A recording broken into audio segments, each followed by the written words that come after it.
Good morning, all.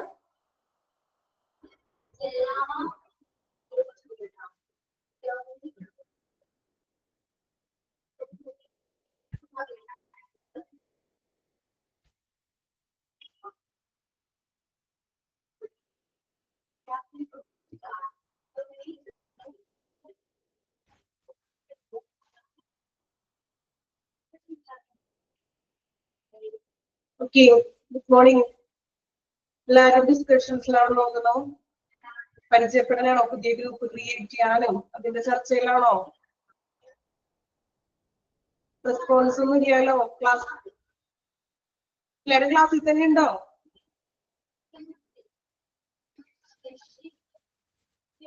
Okay, ഇപ്പൊ നമ്മുടെ പുതിയൊരു ക്ലാസ് സ്റ്റാർട്ട് ചെയ്യുന്നതാണ് അല്ലെ? അപ്പൊ ഫസ്റ്റ് ക്ലാസ് കഴിഞ്ഞു, ദെൻ സെക്കൻഡ് ക്ലാസ് ആണ് ഇപ്പൊ ഇത്.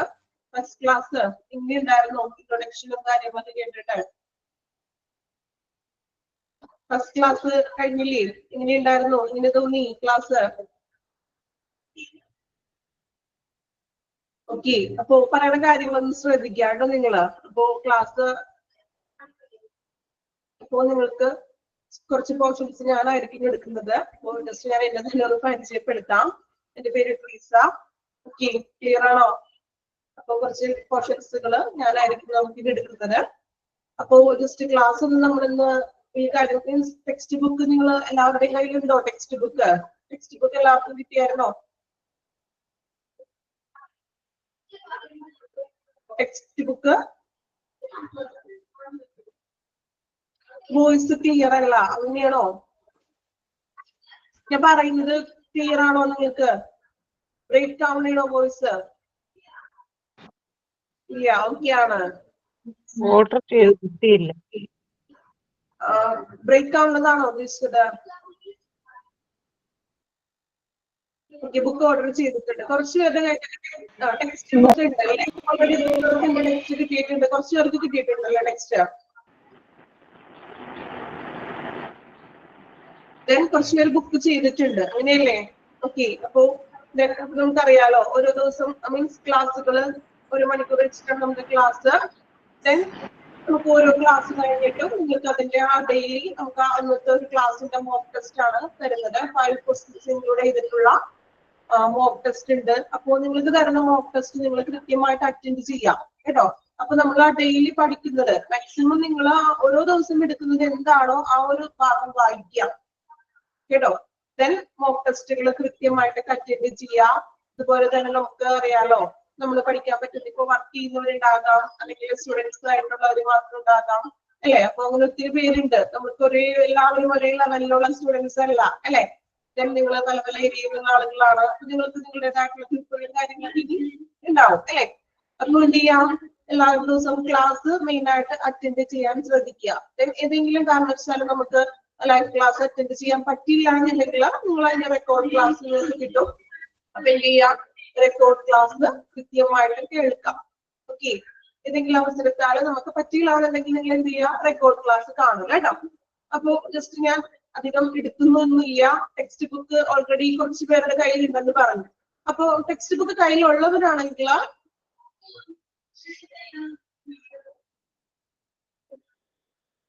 മീൻസ് വേറെ എന്തെങ്കിലും കേൾക്കുന്നതാണോ? ഡിസ്റ്റർബ് സൗണ്ടുകളാണോ നിങ്ങൾ ഉദ്ദേശിച്ചത്? ഞാൻ പറയുന്നത് ക്ലിയർ ആണോ? ഡിസ്റ്റർബ്സ്, ഓക്കെ ഓക്കെ കേട്ടോ.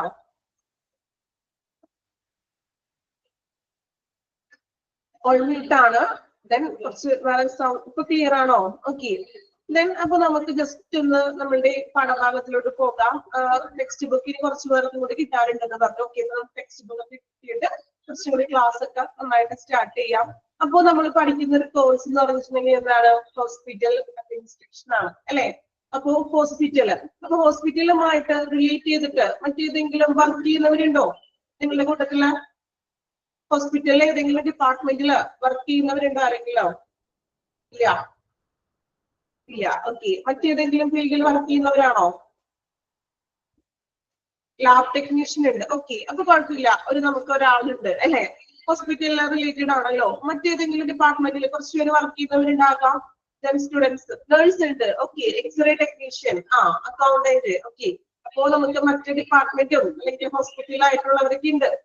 ദെൻ കുറച്ച് ഗ്യാപ്പ് ഉള്ളവരും ഉണ്ടാകാം അല്ലെ, ഹൗസ് വൈഫ് ഉണ്ട്, ഓക്കെ. കുഴപ്പമില്ല, നമുക്ക് എല്ലാവർക്കും പഠിക്കാവുന്ന സിമ്പിൾ ആയിട്ടുള്ള കാര്യങ്ങളാണ് കേട്ടോ. ഇപ്പൊ നിങ്ങൾ അങ്ങനെ ഗ്യാപ്പ് ഉള്ളവരൊക്കെ ആണെങ്കിൽ ബുദ്ധിമുട്ടൊക്കെ ഉണ്ടെന്നൊക്കെ വിചാരിക്കണ്ട, നമുക്ക് പഠിച്ചെടുക്കാം അല്ലെ. നമുക്കൊരു ലക്ഷ്യം ഉണ്ടെങ്കിൽ തീർച്ചയായിട്ടും നമുക്കത് പഠിക്കാൻ പറ്റും അല്ലെ. നമ്മളിപ്പോ എത്ര ഗ്യാപ്പ് വന്നാലും നമുക്കൊരു ലക്ഷ്യമുണ്ട്. എല്ലാവർക്കും ഒരു ലക്ഷ്യമില്ലേ? ഉണ്ടോ? എന്താ ലക്ഷ്യം? ജസ്റ്റ് ടൈം പാസിന് ഒരു 6 മാസത്തേക്ക് നമുക്ക് ഈ ഒരു കോഴ്സ് ചെയ്യാന്നാണോ? അങ്ങനെയാണോ വിചാരിച്ചിരിക്കുന്നത്? അങ്ങനെ ആരെങ്കിലും ഉണ്ടോ? ചുമ്മാ ടൈം പാസിന് വേണ്ടിയിട്ട് ഈ ഒരു കോഴ്സ് അറ്റൻഡ് ചെയ്യാം, അങ്ങനെ ഇല്ലല്ലോ. നമുക്ക് എന്താണ് നമ്മുടെ ഫ്യൂച്ചറിൽ ഒരു ജോബ്, അതല്ലേ നമ്മുടെ ലക്ഷ്യം? ആണോ?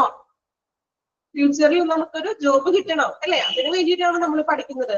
സോ ആ ഒരു ലക്ഷ്യം നമ്മുടെ മനസ്സിൽ എപ്പോഴും ഉണ്ടായിരിക്കാം. നമ്മൾ ഇന്ന് ക്ലാസ് സ്റ്റാർട്ട് ചെയ്യുന്നതാണ്, ഇന്ന് തുടങ്ങി നമ്മൾ ഈ ഒരു കോഴ്സ് പഠിക്കുമ്പോൾ, നമ്മൾ ക്ലാസ് അറ്റൻഡ് ചെയ്യുമ്പോൾ ആ ഒരു ഇത് എന്നും നമ്മുടെ മനസ്സിൽ ഉണ്ടായിരിക്കണം. ഓക്കെ, ആ ഒരു ഒറ്റ കാര്യം മതി നമുക്ക് പഠിക്കാനും. എത്ര ടഫ് ആയിട്ടുള്ള കാര്യങ്ങളെ നമുക്ക് സിമ്പിൾ ആക്കി എടുക്കാം. നമ്മൾക്ക് ഈ ഒരു നമ്മളുടെ ഒരു ഡ്രീം ആയിരിക്കണം അത്. ഓക്കെ, നമ്മളിതൊരു പരീക്ഷയ്ക്ക് വേണ്ടി ജയിക്കാൻ വേണ്ടി മാത്രമല്ല, അല്ലെങ്കിൽ ഇവിടെ നമ്മൾ തരുന്ന ഒരു സർട്ടിഫിക്കറ്റിന് വേണ്ടി മാത്രമാകരുത്. ഓക്കെ, നമുക്ക് ഫ്യൂച്ചറിൽ ഒരു ജോബും കൂടി വേണം എന്നുള്ള ഒരു ലക്ഷ്യത്തോടെ ആയിരിക്കണം നമ്മുടെ ക്ലാസ്സുകൾ നിങ്ങൾ പഠിക്കാൻ അറ്റൻഡ് ചെയ്യുക. ഓക്കെ, അപ്പോ മാക്സിമം ലൈവ് ക്ലാസ് ഒക്കെ അറ്റൻഡ് ചെയ്യാൻ പറ്റുന്നവരാണെങ്കിൽ അറ്റൻഡ് ഒക്കെ ചെയ്യാം. വർക്കിംഗ് ആയിട്ടുള്ളവര് അറിയാലോ, റെക്കോർഡ് ക്ലാസ് കൃത്യമായിട്ട് കാണാം. ദെൻ നമുക്ക് ഡെയിലി വരുന്ന മോക്ക് ടെസ്റ്റുകൾ അറ്റൻഡ് ചെയ്യാം. ഈ മോക്ക് ടെസ്റ്റുകൾ തന്നെ ഒന്ന് അറ്റൻഡ് ചെയ്ത് അത് തന്നെ പഠിച്ചിട്ടുണ്ടെങ്കിൽ ഒരു പകുതി 50% നിങ്ങൾക്ക് എക്സാമിന് മാർക്ക് ഉറപ്പിക്കാം. ഓക്കെ, അപ്പൊ അതനുസരിച്ചിട്ട് എന്ത് ചെയ്യാം, ഫോളോ ചെയ്ത് പോവുക. ഓക്കെ, അപ്പോ സിമ്പിൾ ആണെന്ന് വിചാരിച്ച് അങ്ങനെ പഠിക്കുക. നമ്മൾ ഏതൊരു കാര്യവും നമുക്ക് ബുദ്ധിമുട്ടാണെന്ന് തന്നെ നമ്മൾ സ്റ്റാർട്ട് ചെയ്യുന്നതിന് മുൻപ് തന്നെ അത് ബുദ്ധിമുട്ടാണെന്ന് വിചാരിക്കരുത്. അങ്ങനെയാണെങ്കിൽ അത് കംപ്ലീറ്റ് ബുദ്ധിമുട്ട് തന്നെ ആയിരിക്കും അല്ലെ. അപ്പൊ ഇതെനിക്ക് പറ്റും, എന്നെ കൊണ്ട് പറ്റും, എനിക്ക് ഈ കോഴ്സ് ചെയ്യാൻ പറ്റും, എനിക്ക് ഒരു ജോലി കിട്ടും എന്നുള്ള ഒരു ലക്ഷ്യത്തോട് കൂടി തന്നെ നമുക്ക് ക്ലാസ് സ്റ്റാർട്ട് ചെയ്യാം. ഓക്കെ, അപ്പൊ ജസ്റ്റ് ഒരു മോട്ടിവേഷൻ പോലെ പറയുന്നുള്ളൂ. ഓക്കെ, ഓക്കെ എല്ലാവരും? നമുക്ക് ഭയങ്കര ടെൻഷൻ ആയിട്ടോ അങ്ങനെ ഒന്നും എടുക്കണ്ട. നല്ല ഫ്രീ മൈൻഡോട് കൂടി തന്നെ നമ്മുടെ ക്ലാസ്സുകൾ പോകണം. ഓക്കെ, അപ്പോ ടീച്ചർ ഫസ്റ്റ് എടുക്കുന്ന ഒരു ചാപ്റ്റർ ആണ് ഔട്ട് പേഷ്യന്റ് ഡിപ്പാർട്ട്മെന്റ്. അപ്പൊ നിങ്ങൾക്ക് ടെക്സ്റ്റ് കയ്യിൽ ഉള്ളവരാണെങ്കിൽ ഒന്ന് ടെക്സ്റ്റ് എടുക്കുക കേട്ടോ. വർക്ക് ചെയ്യുന്നവരുണ്ട് എനിക്കറിയാം. അപ്പൊ അവര് എന്ത് ചെയ്യാം, റെക്കോർഡ് ക്ലാസ് കൃത്യമായിട്ട് കാണാം, മോക്ക് ടെസ്റ്റ് ഒക്കെ അറ്റൻഡ് ചെയ്യാം കേട്ടോ. ദെൻ കണ്ടിന്യൂസ് വേറെ സ്റ്റുഡൻസ് ആയിട്ടുള്ളവരൊക്കെ ആണെങ്കിൽ നമ്മള് ലൈവ് ക്ലാസ് ഡെയിലി അറ്റൻഡ് ചെയ്യാം കേട്ടോ. ദെൻ വർക്ക് ചെയ്യുന്നവരാണെങ്കിൽ നമുക്ക് അറിയാലോ, അപ്പോ അവർ നിങ്ങൾക്ക് എപ്പോഴാണോ സാഹചര്യം അതുപോലെ നിങ്ങൾ റെക്കോർഡ് ക്ലാസ്സുകൾ കൃത്യമായിട്ട് അറ്റൻഡ് ചെയ്യാം. ഓക്കെ, ദെൻ എല്ലാവരെയും പേര് ചോദിച്ച് പരിചയപ്പെടാനൊന്നും നമുക്ക് പറ്റില്ലല്ലോ, ഒത്തിരി പേരുണ്ടല്ലോ. അപ്പോ പലവരും പല ഡിഫറെന്റ് ആയിട്ടുള്ള ഏരിയകളിൽ നിന്നൊക്കെ വരുന്നവരാണ് അല്ലെ. നമ്മളുടെ ലൊക്കാലിറ്റിയിൽ നിന്ന് തന്നെ ഉണ്ടാണെങ്കിലോ, മീൻസ് എറണാകുളത്ത് തന്നെ ഉണ്ടോ സ്റ്റുഡൻസ്? എല്ലാവരും ഡിഫറെന്റ് ആയിരിക്കും അല്ലെ. അടുത്തുള്ളവരുണ്ടോ ആരെങ്കിലോ? ആരില്ല, ഉണ്ട്. ഓക്കെ, നോർത്ത് പറവൂരുണ്ട്. ഓക്കെ, വയനാട് പലരും പല ഏരിയകളായിരിക്കും അല്ലെ. ഓക്കെ, അപ്പോ എല്ലാവരും നമുക്ക് പരിചയപ്പെടാം കേട്ടോ. അപ്പൊ നമുക്ക് ജസ്റ്റ് ഒന്ന് ക്ലാസ് ഒന്ന് ഇൻട്രൊഡക്ഷൻ മാത്രം ടീച്ചർ പറഞ്ഞു വെക്കാം. അപ്പോ ടെക്സ്റ്റ് ബുക്ക് കയ്യിൽ ഉള്ളവരാണെങ്കിൽ ഒന്ന് ടെക്സ്റ്റ് ബുക്ക് എടുക്കുക കേട്ടോ. ഇനി ടെക്സ്റ്റ് ബുക്ക് കിട്ടാനുണ്ട് അല്ലെ, അപ്പൊ അത് അപ്ലൈ ചെയ്തിട്ടുണ്ടല്ലോ നിങ്ങൾ ടെക്സ്റ്റ് ബുക്കിന്. അപ്പൊ അത് ഓൾറെഡി ടെക്സ്റ്റ് ബുക്കിന് കിട്ടും കേട്ടോ. അടുത്ത ദിവസം തന്നെ ടെക്സ്റ്റ് ബുക്ക് ആയിക്കോളൂ. അപ്പൊ എല്ലാവർക്കും ടെക്സ്റ്റ് ബുക്ക് ആയി കഴിഞ്ഞാൽ നമുക്ക് ക്ലാസ് ഒന്ന് നല്ല രീതിയിലോട്ട് പോകാൻ പറ്റുള്ളൂ അല്ലെ. അപ്പൊ ഇപ്പൊ ടെക്സ്റ്റ് ബുക്ക് കയ്യിൽ ഉള്ളവരൊന്ന് ടെക്സ്റ്റ് ബുക്ക് എടുക്കുക, അല്ലാത്തവരൊന്ന് ശ്രദ്ധിക്കുക. എന്തെങ്കിലും നിങ്ങളുടേതായിട്ടുള്ള അധികം ഞാൻ എടുത്തു പോകുന്നൊന്നുമില്ല, നിങ്ങളുടേതായിട്ടുള്ള രീതിയിൽ നോട്ട് ചെയ്യുക. ലെക്ചർ നോട്ട് പോലെ നോട്ട് ചെയ്യാൻ പറ്റുന്നതാണെങ്കിൽ ഒന്ന് നോട്ട് ചെയ്ത് പോവുക. ദെൻ നമ്മൾ ക്ലാസ് എടുക്കുമ്പോൾ എന്ന് വെച്ചിട്ടുണ്ടെങ്കിൽ ഓരോ ക്ലാസ് ഞാൻ എന്റെ ഒരു ക്ലാസ്സിന്റെ ഒരു പേരാണ് ഞാൻ പറയുന്നത്. നമ്മളൊരു ക്ലാസ് ഒരു ചാപ്റ്റർ എടുക്കുകയാണ്. അപ്പോ നമ്മൾ വായിക്കുമ്പോൾ തന്നെ ഇമ്പോർട്ടന്റ് ആയിട്ടുള്ള കാര്യങ്ങൾ അണ്ടർലൈൻ ചെയ്ത് പോകാൻ ഞാൻ പറയും. അപ്പൊ അതനുസരിച്ചിട്ട് നിങ്ങളൊന്ന് അണ്ടർലൈൻ ചെയ്ത് പോവുക. ഇതിന് നമുക്ക് വേറെ എക്സ്ട്രാ നോട്ട്സോ അതിന്റെ ആവശ്യമൊന്നും വരുന്നില്ല. ഇമ്പോർട്ടന്റ് ആയിട്ടുള്ള കാര്യങ്ങൾ ഏതൊക്കെയാണ്, അതായത് ഇപ്പൊ പ്രീവിയസ്ലി നിങ്ങളോട് ചോദിച്ചിട്ടുള്ള ക്വസ്റ്റ്യൻസുകൾ, അതിന്റെയൊക്കെ അടിസ്ഥാനത്തിൽ ഇമ്പോർട്ടന്റ് ആയിട്ടുള്ള കാര്യങ്ങൾ നമ്മൾ ഓരോ ചാപ്റ്റർ വായിക്കുമ്പോൾ ഓരോ ചാപ്റ്റർ നമ്മൾ എടുക്കുമ്പോൾ അതനുസരിച്ചിട്ട് പറയുന്ന കാര്യങ്ങൾ അണ്ടർലൈൻ ചെയ്ത് പോവുക. ഓക്കെ, ഇപ്പൊ ഇമ്പോർട്ടന്റ് ആയിട്ടുള്ള കാര്യങ്ങൾ അണ്ടർലൈൻ ചെയ്യുക. ദെൻ എന്തെങ്കിലും ഫുൾ ഫോമുകളോ ചെറിയ നോട്ട്സ് ഒക്കെ ഉണ്ടെങ്കിൽ നമ്മൾ ക്ലാസ്സിന്റെ അതോടൊപ്പം തന്നെ നോട്ട്സ് പറയാം. ഓക്കെ, അപ്പോ ക്ലാസ് സ്റ്റാർട്ട് ചെയ്യുന്നതാണ്. അപ്പൊ നമ്മൾ ഫസ്റ്റ് മൊഡ്യൂളില് ചാപ്റ്റർ 6 ഔട്ട് പേഷ്യന്റ് ഡിപ്പാർട്ട്മെന്റ് എന്നുള്ളൊരു ചാപ്റ്റർ ആണ് ഞാൻ ആദ്യം നിങ്ങൾക്ക് എടുക്കാൻ പോകുന്നത്. അപ്പോ ഹോസ്പിറ്റലിൽ പോകാത്തവരായിട്ട് ആരെങ്കിലും ഉണ്ടാവും? എന്തെങ്കിലും ഒരു ചെറിയ അസുഖം വന്നാൽ നമ്മൾ ഹോസ്പിറ്റലിൽ പോകാറില്ലേ? അല്ലെങ്കിൽ വിസിറ്റ് ചെയ്യാനെങ്കിലും നമ്മൾ ഹോസ്പിറ്റലിൽ പോകാറുണ്ട് അല്ലെ? ഒരു മനുഷ്യനെ സംബന്ധിച്ചിട്ട് ഏറ്റവും ഇമ്പോർട്ടന്റ് ആയിട്ടുള്ള ഒരു കാര്യമല്ലേ ഹോസ്പിറ്റല്? ആണോ? ഒരു ഹോസ്പിറ്റലിലെ ഇമ്പോർട്ടന്റ് ആയിട്ടുള്ള വ്യക്തി, അവിടെ ഹോസ്പിറ്റലിൽ ആർക്കാണ് പ്രാധാന്യം കൊടുക്കുക? ഒരു ഹോസ്പിറ്റലിന് ഡോക്ടറിനാണോ, നേഴ്സിനാണോ, പേഷ്യന്റിനാണോ? ആർക്കാണ് അവിടെ പ്രാധാന്യം? ഡോക്ടറിന് പ്രാധാന്യമുണ്ട്. ഓക്കെ, ഡോക്ടർ ഇല്ലെങ്കിൽ ഒരു ഹോസ്പിറ്റലിൽ നിലനിൽപ്പില്ല. അതുപോലെ തന്നെയല്ലേ പേഷ്യന്റ് ഇല്ലെങ്കിൽ വെറുതെ ഡോക്ടറും നഴ്സസും മാത്രം അവിടെ ഇരുന്നിട്ട് കാര്യമുണ്ടോ? പേഷ്യന്റ് വന്നാലല്ലേ ആ ഒരു ഹോസ്പിറ്റൽ വർക്കിംഗ് ആണെന്ന് പറയാൻ പറ്റുള്ളൂ അല്ലേ? അപ്പൊ നമുക്കറിയാം ഹോസ്പിറ്റൽ. അപ്പൊ നമ്മൾ പഠിക്കാൻ പോകുന്നത് നമ്മൾ ഈ ഒരു കോഴ്സിലൂടെ പഠിക്കുന്നത് വെച്ചിട്ടുണ്ടെങ്കിൽ എന്താ? ഒരു ഹോസ്പിറ്റൽ എന്താണ്? ആ ഹോസ്പിറ്റലിനുള്ളിൽ നിരവധി ഡിപ്പാർട്ട്മെന്റുകൾ ഉണ്ട് അല്ലെ? നമ്മളൊരു ഹോസ്പിറ്റലിൽ എന്തിനാ പോയിരിക്കുന്നത്? നമുക്കൊരു അസുഖം വരാം, പനിയോ എന്തെങ്കിലും അസുഖം വരുമ്പോൾ നമ്മൾ ഡോക്ടറെ പോയി കണ്ട് മെഡിസിനൊക്കെ വാങ്ങിച്ചു വരിക അല്ലെ? അതിൽ കൂടുതൽ കാര്യങ്ങളൊന്നും നമ്മൾ നോക്കാറില്ല. സത്യാവസ്ഥ അതല്ലേ? ആണോ? മറ്റു ഡിപ്പാർട്ട്മെന്റുകൾ എന്താണ്?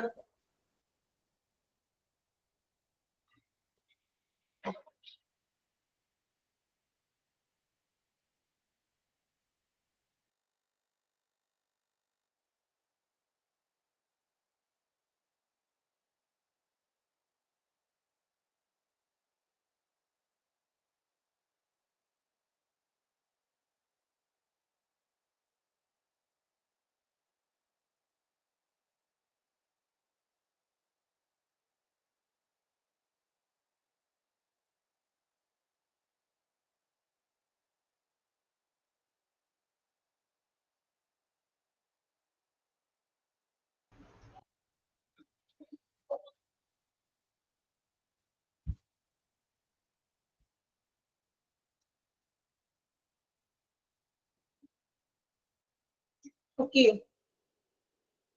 ജസ്റ്റ് ഒരു മിനിറ്റ് ഒന്ന് ബ്രേക്ക് ആയതാണ് കേട്ടോ. കറണ്ട് പോയിട്ടൊന്നും ഇല്ല കേട്ടോ, ജസ്റ്റ് ഒന്ന് ബ്രേക്ക് ആയതുള്ളൂ. ഓക്കെ, നമുക്ക് കണ്ടിന്യൂ ചെയ്യാം. നമ്മൾ പറഞ്ഞത് ഹോസ്പിറ്റലിന്റെ കാര്യമാണ് അല്ലെ? ഇപ്പൊ ക്ലിയർ ആണോ? കേൾക്കുന്നുണ്ടോ? ക്ലിയർ ആണോ? ഓക്കെ ഓക്കെ, അപ്പോ നമ്മൾ പറഞ്ഞു ഹോസ്പിറ്റലിലേക്ക് നമ്മൾ പോകുന്നു അല്ലെ? അപ്പോ ഹോസ്പിറ്റലിനുള്ളിൽ പല ഡിപ്പാർട്ട്മെന്റുകൾ ഉണ്ട്. അത് നിങ്ങൾക്ക് അറിയാലോ. ഏതൊക്കെയാണ് ഒരു ഹോസ്പിറ്റലിനുള്ളിൽ ഡിപ്പാർട്ട്മെന്റുകളാ? നമ്മളൊരു ഹോസ്പിറ്റലിലേക്ക് അകത്തേക്ക് ചെല്ലുകയാണ് അല്ലെ? അപ്പൊ തന്നെ ഫാർമസി ഒരു ഡിപ്പാർട്ട്മെന്റ് ആണ്. ഫസ്റ്റ് കാണുന്ന ഡിപ്പാർട്ട്മെന്റ് ഏതാണ്? ഒരു ഹോസ്പിറ്റലിൽ നമ്മൾ പ്രവേശിക്കുമ്പോൾ ആദ്യം കാണുന്ന ഡിപ്പാർട്ട്മെന്റ് ഫാർമസി തന്നെയാണോ ആദ്യം? ഒ പി ഉണ്ട്. ഓക്കെ, റിസപ്ഷൻ ഉണ്ട് അല്ലെ? നമ്മൾ റിസപ്ഷൻ എൻക്വയറി, അവിടെ നിന്നാണ് നമ്മൾ അഡ്മിഷന്റെ കാര്യങ്ങളും അല്ലെ? അവിടെ നിന്നല്ലേ നമ്മൾ റിസപ്ഷനിൽ നിന്നല്ലേ അഡ്മിഷനും കാര്യങ്ങളൊക്കെ എടുക്കുന്നത്. ഓക്കെ, നമുക്ക് കയറി പോകുന്ന വഴി തന്നെ നോക്കാം. റിസപ്ഷൻ ഉണ്ട്, എൻക്വയറി, ദെൻ പിന്നെ എന്തൊക്കെയാണ് വരുന്നത്? റിസപ്ഷൻ മാത്രമുള്ളോ? കാഷ്വാലിറ്റി അല്ലെ? എമർജൻസി വിഭാഗം, നഴ്സിംഗ്, രജിസ്ട്രേഷൻ, അക്കൗണ്ട്സ്, എക്സ്റേ പറയാം. ഓക്കെ, വേറെ ഏതൊക്കെയുണ്ട്? എക്സ്റേ ആയിട്ട് ലബോറട്ടറി, ലാബ് ഉണ്ട്, ഡ്രസ്സിംഗ് റൂം, സ്കാനിങ്, ഫാർമസി അല്ലെ? അപ്പോ ഇങ്ങനെയുള്ള ഒട്ടനവധിയായിട്ടുള്ള ഡിപ്പാർട്ട്മെന്റുകൾ ഉണ്ട് ഒരു ഹോസ്പിറ്റലിനുള്ളിൽ. ഈ എല്ലാ ഡിപ്പാർട്ട്മെന്റുകളെ കുറിച്ചും നിങ്ങൾക്ക് അറിയാമോ? എല്ലാ ഡിപ്പാർട്ട്മെന്റിനെ കുറിച്ചും അത്യാവശ്യം കുറച്ച് ഡിപ്പാർട്ട്മെന്റ് ഒക്കെ നമുക്ക് അറിയാൻ പറ്റും അല്ലെ? കുറച്ച് ഡിപ്പാർട്ട്മെന്റ് ഒക്കെ അറിയാലോ. അപ്പൊ ഓൾമോസ്റ്റ് ഓക്കെ. അപ്പൊ നമ്മൾ ഈ ഒരു കോഴ്സിലൂടെ പഠിക്കുന്നത് വെച്ചിട്ടുണ്ടെങ്കിൽ എന്താ? ഈ ഒരു ഹോസ്പിറ്റലിനുള്ളിലെ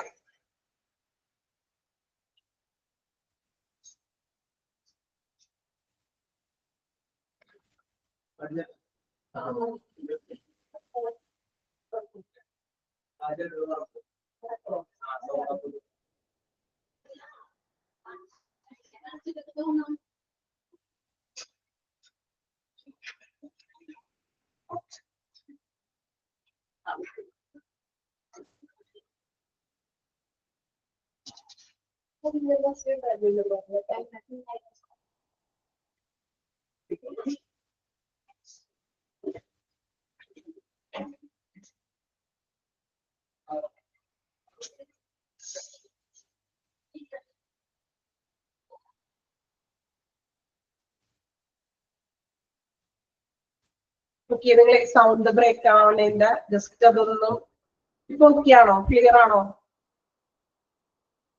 സൗണ്ട് ബ്രേക്ക് ആവണല്ലോ, അപ്പൊ അതിന്റെ ഒന്ന് ക്ലിയർ ചെയ്താണ് കേട്ടോ. ഓക്കെ, അപ്പോ നമ്മൾ പറഞ്ഞു ഹോസ്പിറ്റലിനുള്ളിലെ നിരവധി ഡിപ്പാർട്ട്മെന്റുകൾ അല്ലെ? അപ്പൊ ഓരോ ഡിപ്പാർട്ട്മെന്റുകളെ കുറിച്ചാണ് നമ്മൾ ഇനി ഓരോ ക്ലാസ്സിലൂടെ പഠിക്കാൻ പോകുന്നത്. ഒരു ഹോസ്പിറ്റലിനുള്ളിലെ എല്ലാ സെക്ഷനും നിങ്ങൾ ഈ കോഴ്സ് കംപ്ലീറ്റ് ചെയ്യുമ്പോഴേക്കും ഒരു ഹോസ്പിറ്റൽ എന്താണോ അതിനുള്ളിലെ പല പല ഡിപ്പാർട്ട്മെന്റുകളെ കുറിച്ച് നമ്മൾ കംപ്ലീറ്റ് മനസ്സിലാക്കിയിരിക്കും. ഓക്കെ, അപ്പൊ നമ്മുടെ ചാപ്റ്ററിന്റെ പേര് നോക്കാം, ഔട്ട് പേഷ്യന്റ് ഡിപ്പാർട്ട്മെന്റ് അല്ലെ. ഇതൊരു ഡിപ്പാർട്ട്മെന്റ് ആണ് ഔട്ട് പേഷ്യന്റ്.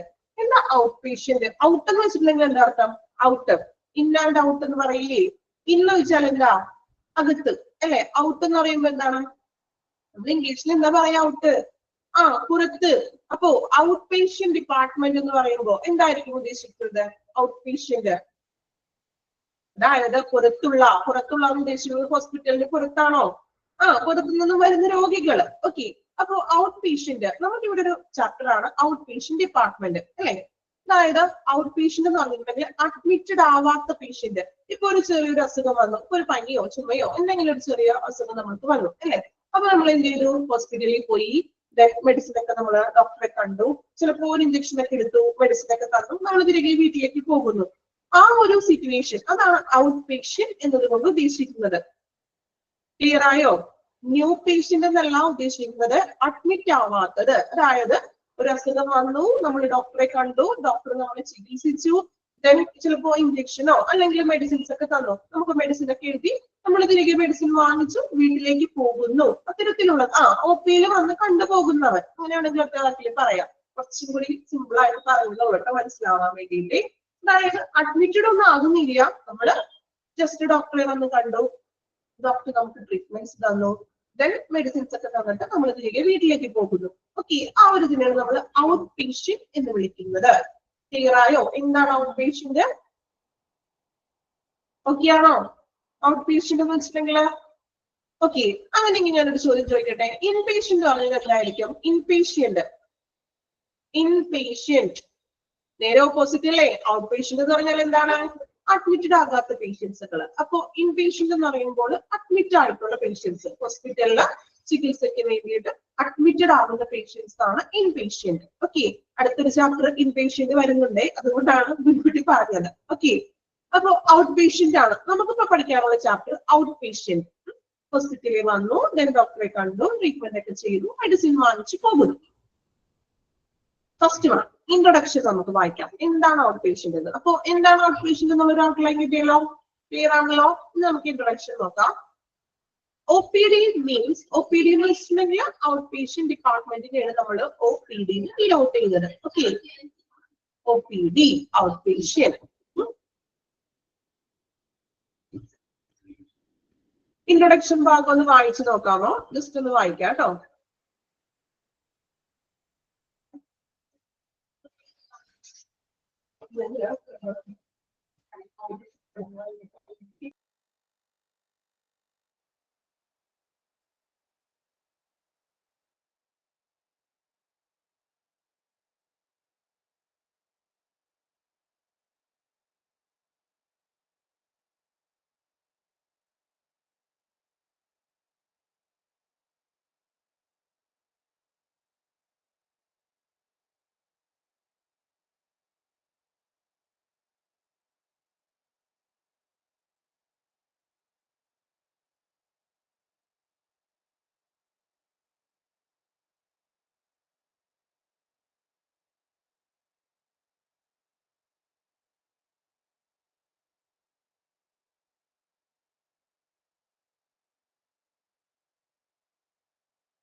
ഓക്കെ, അപ്പൊ ഇടയ്ക്കൊന്ന് ബ്രേക്ക് ആവണുണ്ട്. ഇനി ഓക്കെ ആണ് കേട്ടോ. ഇപ്പൊ വോയിസ് ക്ലിയർ ആണോ? വോയിസിന്റെ ആ ഒരു ഇത് റെഡിയാക്കിയതാണ് കേട്ടോ.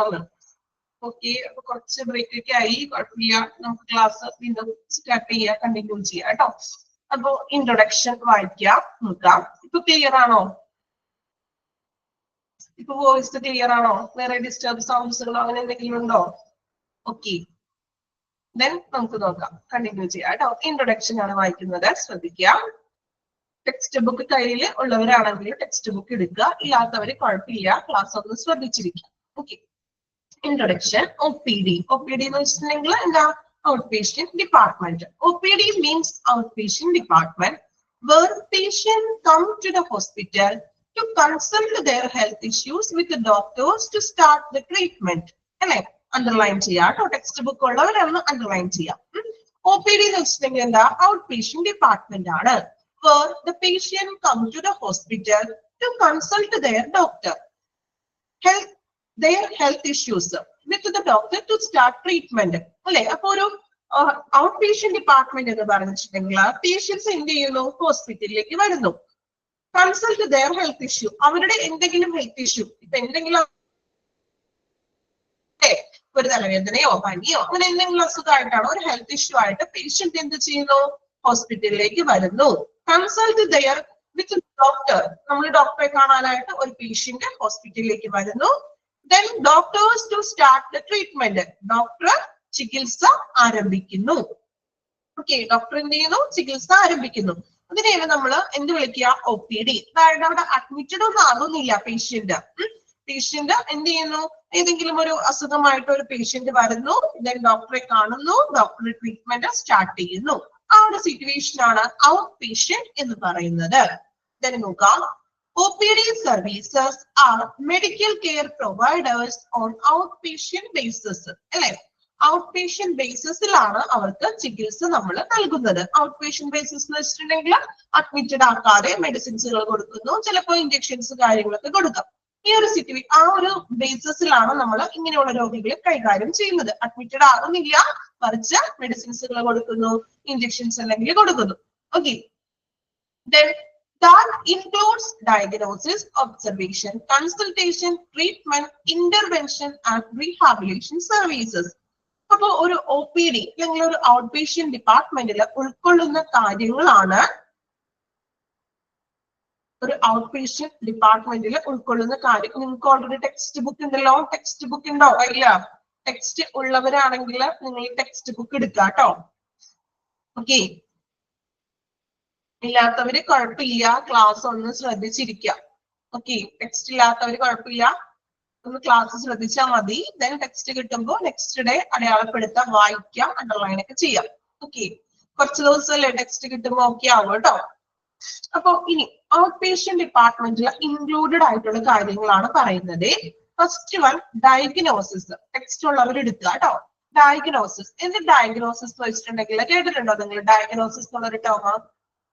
ഡയഗ്നോസിസ് ടെസ്റ്റ് എന്ന് പറയും. ഇല്ലേ? എന്താ ഡയഗ്നോസിസ്? ആർക്കെങ്കിലും അറിയാമോ ഡയഗ്നോസിസ് എന്താ? രോഗനിർണയം അല്ലെ? നമ്മള് രോഗത്തെ കണ്ടുപിടിക്കുക, മറ്റു ടെസ്റ്റുകളിലൂടെയും മറ്റും എന്താണ് നമ്മളുടെ രോഗം എന്ന് കണ്ടുപിടിക്കുക. അതിനെയാണ് നമ്മൾ ഡയഗ്നോസിസ് എന്ന് വിളിക്കുന്നത്. Second one, observation. എന്താ ഒബ്സർവേഷൻ ചെയ്യാന്ന് വെച്ചിട്ടുണ്ടെങ്കിൽ നിരീക്ഷണം അല്ലെ? പേഷ്യന്റിനെ നമ്മൾ ഒബ്സർവേഷൻ, പേഷ്യന്റ് ഒബ്സർവേഷനിലാണെന്നൊക്കെ പറയാറുണ്ട്. ഇല്ലേ? കേട്ടിട്ടുണ്ടോ അങ്ങനെ പറഞ്ഞേ? പേഷ്യന്റ് ഒബ്സർവേഷനിലാണ്, കുറച്ച് ടൈം ഒബ്സർവേഷൻസിൽ വെച്ചിരിക്കുകയാണ് പേഷ്യന്റിനെ. അപ്പോ എന്തെങ്കിലും സിംറ്റംസ് മറ്റും പ്രകടിപ്പിക്കുന്നുണ്ടോ നോക്കാൻ വേണ്ടിയിട്ടാണ് നമ്മൾ പേഷ്യന്റിനെ ഒബ്സർവേഷനിൽ വെക്കുന്നത്. ദെൻ മൂന്നാമതായിട്ട് കൺസൾട്ടേഷൻ. നിരീക്ഷണം. ഒബ്സർവേഷൻ എന്ന് വെച്ചാൽ നിരീക്ഷണം. ദെൻ മൂന്നാമതായിട്ട് പറയുന്നത് കൺസൾട്ടേഷൻ. എന്താ ഈ കൺസൾട്ടേഷൻ എന്ന് പറഞ്ഞാല്? കൺസൾട്ടേഷൻ എന്താ? കൺസൾട്ടേഷൻ മീൻസ് നമ്മൾ കൂടിക്കാഴ്ച, നമ്മൾ ഡോക്ടറെ പോയി കാണുകയെ, ആ ഒരു കൺസൾട്ടേഷൻ. നെക്സ്റ്റ് വൺ, ട്രീറ്റ്മെന്റ്, ചികിത്സ അല്ലെ? കൺസൾട്ടേഷൻ പരിശോധന, ഡോക്ടറെ കാണുന്നത്. Then treatment. ട്രീറ്റ്മെന്റ് എന്ന് വെച്ചാൽ എന്താ? ചികിത്സ. Then intervention and rehabilitation services. Rehabilitation എന്ന് കേട്ടിട്ടുണ്ടോ? റീഹാബിലേഷൻ ഹോസ്പിറ്റലിൽ റീഹാബിലേഷൻ സർവീസസ് ഒക്കെ ഉണ്ട്. എക്സാമ്പിൾ എന്താന്ന് പറയാൻ പറ്റുമോ? റീഹാബിലേഷൻ അല്ലെങ്കിൽ റീഹാബിലിറ്റേഷൻ സെന്റേഴ്സുകൾ ഉണ്ട് അല്ലെ? ഡ്രഗ്സ് ആണോ? പുനരധിവാസം. ഓക്കെ, മീനിങ് അതാണ്. റീഹാബിലേഷൻ എന്ന് പറഞ്ഞിട്ടുണ്ടെങ്കിൽ പുനരധിവാസം. ഇന്റർവെൻഷൻ എന്ന് വെച്ചാലോ ഇടപെടലുകൾ. ഇന്റർവെൻഷൻ എന്ന് വെച്ചാൽ ഇടപെടലുകൾ. ഇപ്പൊ പേഷ്യൻസിന് എന്തെങ്കിലും വരുമ്പോൾ നമ്മള് ഡോക്ടേഴ്സും മറ്റും ഇടപെടുന്നത്.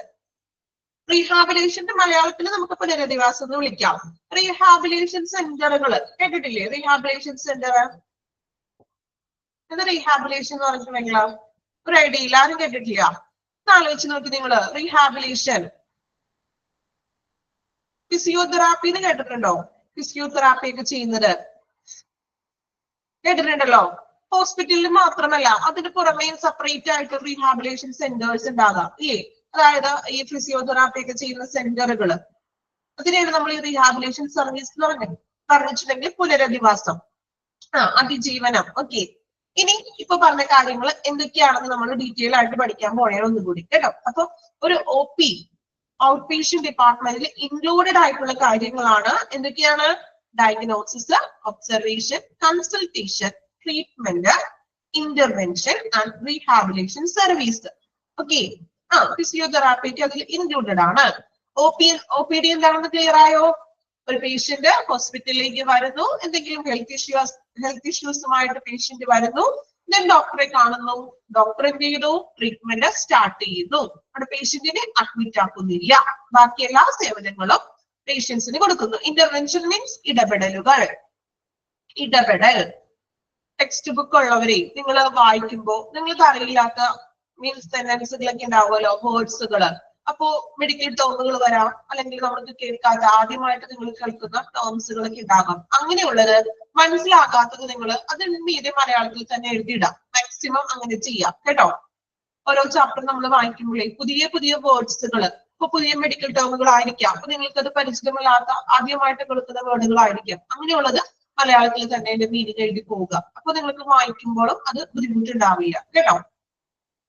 റീഹാബിലേഷൻ എക്സാമ്പിൾ ആണ് നമ്മൾ പറഞ്ഞ ഫിസിയോതെറാപ്പി ഒക്കെ ചെയ്യുന്നത്.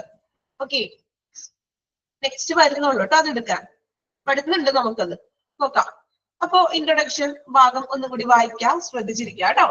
OPD means outpatient department where patients come to the hospital to consult their health issue with the doctors to start treatment.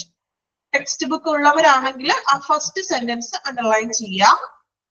Then OPD services are medical care provided on an outpatient basis. Outpatient basisലാണ് സേവനങ്ങൾ നൽകുന്നത്. അതായത് നമ്മൾ അവിടെ admitted ആകുന്നില്ല, അല്ലാത്ത രീതിയിലാണ് നമ്മൾക്ക് സേവനങ്ങൾ പേഷ്യന്റിന് നൽകുന്നത്. That include diagnosis, observation, consultation, treatment, intervention and rehabilitation services. Okay. Introduction ഏകദേശം ഒരു ഐഡിയ കിട്ടിയോ? എന്താണ് ഔട്ട് പേഷ്യന്റ് എന്ന്? ക്ലിയർ ആണോ? എല്ലാവർക്കും മനസ്സിലാവുന്നുണ്ടോ? ഔട്ട് പേഷ്യന്റ് എന്താണെന്ന് ഒരു ഐഡിയ കിട്ടിയില്ലേ? ഓക്കെ, ഒറ്റ വാക്കില് മനസ്സിലാക്കാം. ഒരു രോഗി എന്തെങ്കിലും ഹോസ്പിറ്റലിൽ ഹെൽത്ത് ഇഷ്യൂ ആയിട്ട് നമ്മൾ ഡോക്ടറെ കാണുന്നു, ദെൻ ഡോക്ടറെ കണ്ടു, ഡോക്ടർ ട്രീറ്റ്മെന്റ് കൊടുത്തു, മെഡിസിൻ ഒക്കെ വാങ്ങി തിരികെ വീട്ടിൽ പോകുന്നു. അത്രയും നോക്കിയാൽ മതി. സിമ്പിൾ ആയിട്ട് അങ്ങനെ പഠിച്ചു വെക്കാം. ഓക്കെ, ദെൻ നെക്സ്റ്റ് നമ്മൾ പറഞ്ഞു അതിൽ ഇൻക്ലൂഡഡ് ആയിട്ടുള്ള കാര്യങ്ങൾ ഏതൊക്കെയാണെന്ന് അല്ലെ?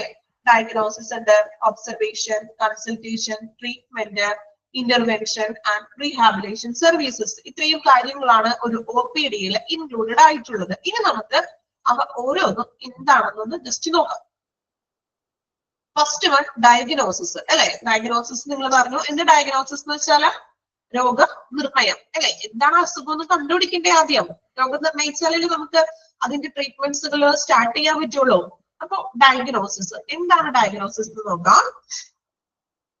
Diagnosis the identification of the nature of an illness or other problem by examination of symptoms. അല്ലേ? അതായത് എന്താ? നമ്മൾ എന്തെങ്കിലും സിംറ്റംസ്, ഒരു പേഷ്യന്റിന് ചില സിംറ്റംസ് ഒക്കെ വരും, അതിന്റെ അടിസ്ഥാനത്തിൽ നമ്മൾ ഇന്ന രോഗമാണെന്ന് നമ്മൾ നിർണ്ണയിക്കും അല്ലെ? അപ്പോ രോഗലക്ഷണങ്ങളുടെയും അതുപോലെ തന്നെ പരിശോധന, മറ്റു പരിശോധനകളോ അല്ലെങ്കിൽ ഏതെങ്കിലും ടെസ്റ്റുകളൊക്കെ നടത്തി എന്താണ് രോഗമെന്ന് തിരിച്ചറിയുക, ഐഡന്റിഫിക്കേഷൻ ചെയ്യാനാണ് അസുഖത്തിന്. എന്ത് അസുഖമാണെന്ന് നമ്മൾ തിരിച്ചറിയുന്നു. അതിനെയാണ് നമ്മൾ എന്ത് വിളിക്കുക? ഡയഗ്നോസിസ്, രോഗനിർണയം. ഓക്കെ, നമ്മുടെ പറയാം. അതായത് സിംറ്റംസ്, എക്സാമിനേഷൻ ഓഫ് സിംറ്റംസ്, ഒരു പേഷ്യൻസിൽ വരുന്ന സിംറ്റംസ് എന്ന് വെച്ചിട്ടുണ്ടെങ്കിൽ എന്താ? ലക്ഷണങ്ങള്, രോഗലക്ഷണങ്ങള്. അപ്പൊ ഈ രോഗലക്ഷണങ്ങളുടെ അടിസ്ഥാനത്തിൽ നമ്മൾ ആ ഒരു രോഗത്തിനെ തിരിച്ചറിയുക. അതായത് പരിശോധന, ചിലപ്പോൾ ബ്ലഡ് ടെസ്റ്റുകൾ എടുക്കാം, അല്ലെങ്കിൽ എക്സ്റേ എന്തെങ്കിലും ഒക്കെ എടുക്കാം. അങ്ങനെ പരിശോധനകളിലൂടെ ആ രോഗത്തിനെ ഐഡന്റിഫിക്കേഷൻ ചെയ്യുന്നു, തിരിച്ചറിയുന്നു. എന്താണ് അസുഖം എന്ന് നമ്മൾ തിരിച്ചറിയുന്നു, അല്ലെ? അപ്പൊ അതിനെയാണ് നമ്മൾ എന്ത് വിളിക്കുക? ഡയഗ്നോസിസ് എന്ന് വിളിക്കുന്നത്. ചിലപ്പോ ഒരു പേഷ്യന്റ് വന്നു, അപ്പോ പേഷ്യന്റിന് ചിലപ്പോ ഭയങ്കര എന്താ പറയാ, ആൾക്ക് ഭയങ്കര മീൻസ് തലകറക്കം, അങ്ങനെയുള്ള ബുദ്ധിമുട്ടുകൾ, അല്ലെ? അപ്പൊ അങ്ങനെയാണെങ്കിൽ ചിലപ്പോ ഒന്ന് BP നമ്മൾ ചെക്ക് ചെയ്ത് നോക്കും. ചെക്ക് ചെയ്യാറില്ലേ? അപ്പൊ ചിലപ്പോ BP കൂടുതലാകാം, അല്ലെങ്കിൽ BP ഭയങ്കര ലോ ആയിട്ടുള്ള ഒരു വ്യക്തിയാകാം. അപ്പൊ നമ്മൾ ആ BP അപ്പാരറ്റസ് വെച്ച് നോക്കി, അല്ലെ, പരിശോധിച്ചു. അല്ലാതെ ചുമ്മാ നമുക്ക് ഇയാൾക്ക് BP ആണെന്ന് നമുക്ക് തെളിയിക്കാൻ പറ്റുമോ? ഇല്ല, അല്ലെ? അപ്പൊ നമ്മൾ എന്ത് ചെയ്തു? നമ്മൾ ആ ഒരു നോക്കുന്ന BP അപ്പാരറ്റസ് വെച്ച് നോക്കിയപ്പോ ആ പേഷ്യന്റിന് വളരെ ലോ BP ആണ്, അല്ലെ? അപ്പൊ ഐഡന്റിഫിക്കേഷൻ ചെയ്തു നമ്മൾ. ഈ പേഷ്യന്റിന് BP വളരെ ലോ ആണെന്ന് ഐഡന്റിഫിക്കേഷൻ ചെയ്തു, അല്ലെ? അപ്പൊ അങ്ങനെ നമ്മൾ ലക്ഷണങ്ങളുടെ അടിസ്ഥാനത്തിൽ ആ ഒരു രോഗം എന്താണോ ഐഡന്റിഫിക്കേഷൻ ചെയ്യുന്നു, എന്ത് രോഗമാണെന്ന് നമ്മൾ തിരിച്ചറിയുന്നു. അതിനെയാണ് എന്ത് വിളിക്കുക? ഡയഗ്നോസിസ് എന്ന് പറയുന്നത്. ക്ലിയർ ആയോ? രോഗനിർണയം മനസ്സിലായോ? എന്താണ് ഡയഗ്നോസിസ്? ക്ലിയർ ആണോ? ഓക്കെ, ക്ലിയർ ആണല്ലോ. Then second one, observation, അല്ലെ? ഒബ്സർവേഷൻ നമ്മൾ പറഞ്ഞു, നിരീക്ഷണം. എന്താണ് ഒബ്സർവേഷൻ എന്ന് നോക്കാം കേട്ടോ. The action of closely monitoring someone, അല്ലെ? ഒരു വ്യക്തിയെ നമ്മൾ എന്താ കൃത്യമായിട്ടും, ഒരാളെ നമ്മൾ കൃത്യമായിട്ടും നിരീക്ഷിക്കുന്നു, സൂക്ഷ്മമായിട്ട് നിരീക്ഷിക്കുക. അതിനെയാണ് എന്ത് വിളിക്കുക? ഒബ്സർവേഷൻ എന്ന് വിളിക്കുന്നത്. എക്സാമ്പിൾ പറയണമെങ്കിൽ, ഇപ്പോ നമ്മൾ ഏതെങ്കിലും പേഷ്യന്റിനെ, ഇപ്പൊ കുഞ്ഞു കുട്ടികളൊക്കെ ആണെങ്കിൽ ചിലപ്പോ എന്തെങ്കിലും കളിച്ചപ്പോഴോ അങ്ങനെ എന്തെങ്കിലും വീഴ്ചയൊക്കെ പറ്റുമ്പോൾ നമ്മൾ ഹോസ്പിറ്റലിലേക്ക് കൊണ്ടുപോകും. അപ്പോ വേറെ കുഴപ്പമൊന്നുമില്ല. അപ്പൊ ചിലപ്പോ വോമിറ്റ് ചെയ്യുന്നൊക്കെ പറയും, അല്ലെ? നമുക്ക് വീഴ്ചകളൊക്കെ സംഭവിക്കുമ്പോഴേ, മീൻസ് തലയ്ക്ക് എന്തെങ്കിലും പരിക്ക് പറ്റുമ്പോഴാണ് ഈ വോമിറ്റ് ചെയ്യാന്ന് പറയുന്നത്, അല്ലെ? അപ്പോ അതുകൊണ്ട് ഡോക്ടറെ ട്രീറ്റ്മെന്റ് ഒക്കെ കഴിഞ്ഞിട്ട് ഒബ്സർവേഷൻസിൽ ഒരു മണിക്കൂറോ 2 മണിക്കൂറോ ഒബ്സർവേഷനിൽ കിടത്തും പേഷ്യന്റിനെ, ഇല്ലേ? അങ്ങനെ കേട്ടിട്ടുണ്ടോ നിങ്ങള്? ഒബ്സർവേഷനിൽ കിടത്തുന്നതായിട്ട് ചിലപ്പോ 1 മണിക്കൂറോ അല്ലെങ്കിൽ 2 മണിക്കൂറോ ഒക്കെ ഒന്ന് ഒബ്സർവേഷനിൽ പേഷ്യന്റിനെ കിടത്തും. എന്തിനു വേണ്ടിയിട്ടാണ് ഈ ഒബ്സർവേഷൻ ചെയ്യുന്നത്? അതായത് പേഷ്യന്റിന് ആ ഒരു ടൈമില് എന്തെങ്കിലും മാറ്റങ്ങൾ വരുന്നുണ്ടോ? ഇപ്പൊ ചിലപ്പോ പേഷ്യൻസിന് ചിലപ്പോ ശ്വാസതടസ്സം വന്നേക്കാം, അല്ലെങ്കിൽ വോമിറ്റിംഗ് ടെൻഡൻസി ഉണ്ടാകാം, അല്ലെ?